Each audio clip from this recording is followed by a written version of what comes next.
Bonjour à tous. Alain, Christian. Et alors, il nous manque, on est d'accord, hein, vous êtes deux, mais il nous manque Melchior et Fanny. deux compères, voilà, Melchior et Fanny. Donc, c'est Pour un oui ou pour un non, de Nathalie Sarraute. Alors, c'est une pièce courte, hein, qui va faire, je pense, à la lecture 45-50 minutes, max. Alain prend des temps. Hein. Oui, mais alors Alain a raison de prendre des temps et on définira ensemble les temps, parce que Nathalie Sarraute propose des temps. Ils sont un peu écrits. Ils sont écrits, absolument. C'est un peu comme une partition où moi, si vous êtes d'accord, j'aimerais bien qu'on essaye de le lire et de le travailler dans le sens de ses ponctuations, justement. Parce que ça fait vraiment partie de sa grammaire et elle nous permet aussi d'éviter de tomber dans l'écueil un peu logique ou psychologisante qu'on pourrait avoir d'une conversation qui deviendrait un peu anecdotique. Ça, il faudrait vraiment qu'on puisse s'en échapper. Je pense que vous connaissez un peu Nathalie Sarraute et en tout cas, elle est très connue pour ses fameux tropismes. Alors après, les tropismes pour ceux qui passent le bac, non mais c'est... ici, en fait, elle s'intéresse beaucoup à ce qu'elle appelle la sous-conversation. Donc la sous-conversation, c'est on prend une situation banale, une conversation qui apparemment semble banale, et elle essaye d'aller... elle s'intéresse à ce qui se passe en dessous. C'est ce qu'elle appelle le gant retourné. C'est-à-dire cette chose qu'on ne voit jamais. Elle retourne le gant pour dire, voilà, on va vous montrer ce dont il parle vraiment, les enjeux, enfin voilà, ce qui peut se cacher, ce qui est sous-entendu dans cette apparente conversation. Donc ici, ça commence, il se tourne d'abord autour, vous allez voir, il refuse d'abord de rentrer dans cette sous-conversation, dans ce combat.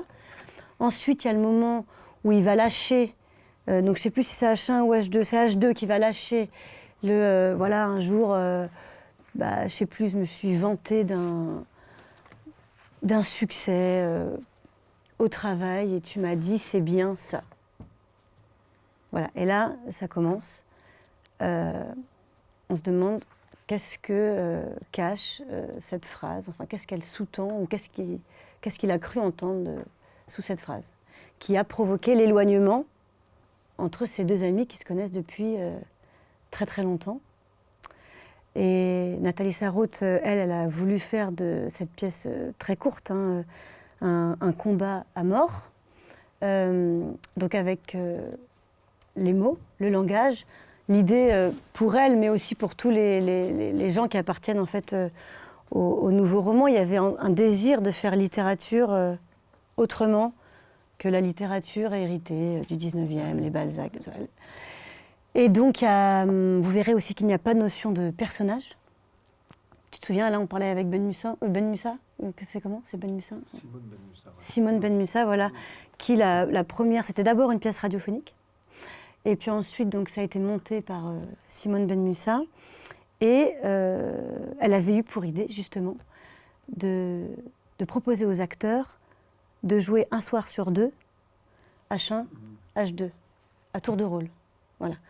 Donc nous, je ne sais pas si on fera ça, on verra. Donc l'idée, c'est d'essayer de s'écarter au maximum de tout ce qui pourrait être trop proche d'une version un peu psychologique ou où il y aurait trop de... j'ai presque envie de dire même de personnalité ou de caractérisation de personnage. Enfin, essayer de fuir un peu tout ça pour voir juste ce que la langue propose, comme elle est écrite, éviter tout ce qui serait mouvement d'humeur, par exemple, parce qu'elle dit ça aussi, elle dit une chose importante, elle dit mettre du sentiment dans ce texte-là, c'est déjà en penser quelque chose.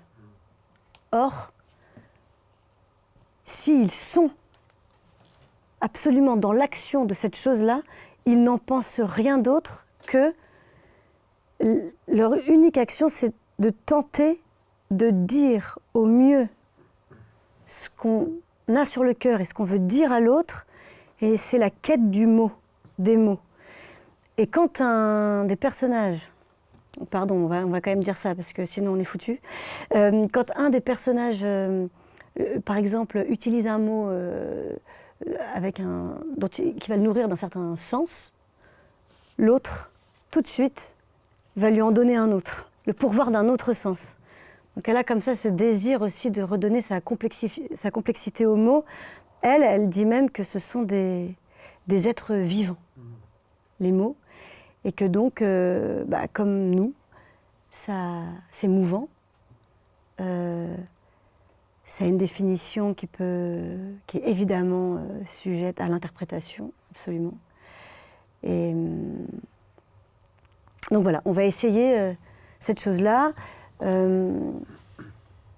Et puis nous, aujourd'hui, pour s'amuser, si vous êtes d'accord, Christian, tu vas lire H1 et Alain, tu vas dire H2, et puis on se fera l'inversion. D'accord ? Ça vous dit ? Très bien.